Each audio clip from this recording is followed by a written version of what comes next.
Halo Kopa People, kalian tahu nggak sih gimana awal mulanya terbentuk koperasi? Yuk kita cari tahu.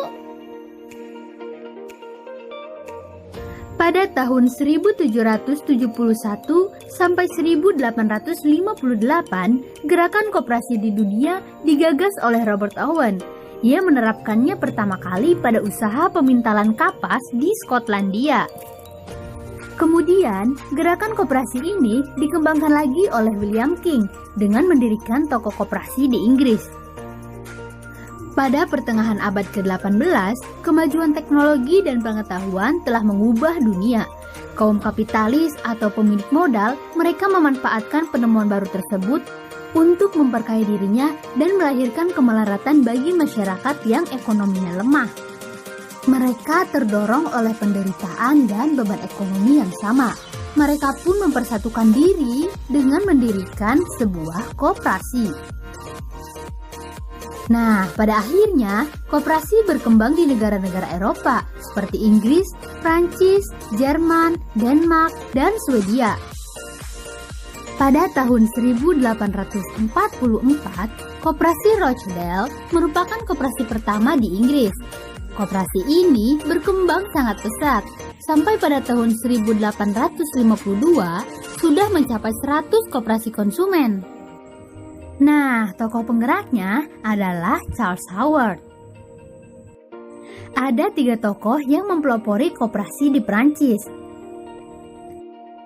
Para pengusaha kecil di Prancis berhasil membangun koperasi-koperasi yang bergerak di bidang produksi. Nah, di Prancis juga terdapat gabungan koperasi konsumsi nasional dengan jumlah koperasi yang tergabung sebanyak 476 buah. Jumlah anggotanya mencapai 3.460.000 orang dan toko yang dimilikinya berjumlah 9.900 toko.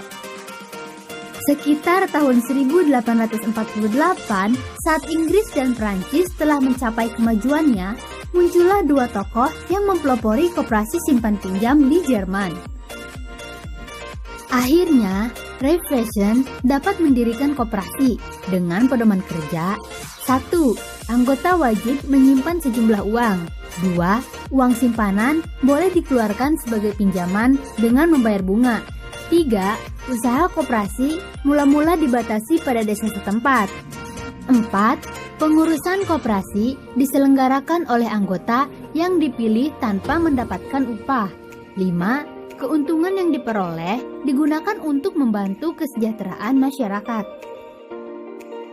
Tidak hanya di Eropa saja, koperasi masuk ke Indonesia sejak tahun 1896 dan tokoh yang mempeloporinya yaitu Raden Aryo Wiriatmaja. Ia mendirikan sebuah bank di Purwokerto dengan nama Bank Pertolongan dan Simpanan. Bank ini bertujuan untuk menolong pegawai negeri, tetapi usaha ini tidak bertahan lama karena adanya tindakan politik dari pihak Belanda. Nah, sampai saat ini, Bank Pertolongan dan Simpanan berubah namanya menjadi Bank Rakyat Indonesia. Pada tahun 1908, Raden Sutomo mendirikan kumpulan Budi Utomo dan mendirikan Toko Adil sebagai langkah pertamanya dalam pembentukan koperasi konsumsi. Pada tahun 1915, lahirlah Undang-Undang Koperasi yang pertama. Dan pada tahun 1942, Jepang mendirikan koperasi yang bernama Kunikai. Koperasi ini dijadikan alat untuk mengeruk keuntungan dan menyengsarakan rakyat Indonesia. 12 Juli 1947 di Tasikmalaya, seluruh gerakan Indonesia mengadakan kongres. Salah satu keputusannya adalah menetapkan 12 Juli sebagai Hari Koperasi Indonesia dan dibentuknya SOKI atau Sentral Organisasi Koperasi Rakyat Indonesia. Kemudian, gerakan ini kembali mengadakan kongres pada tahun 1953 dan menetapkan Muhammad Hatta sebagai Bapak Koperasi Indonesia.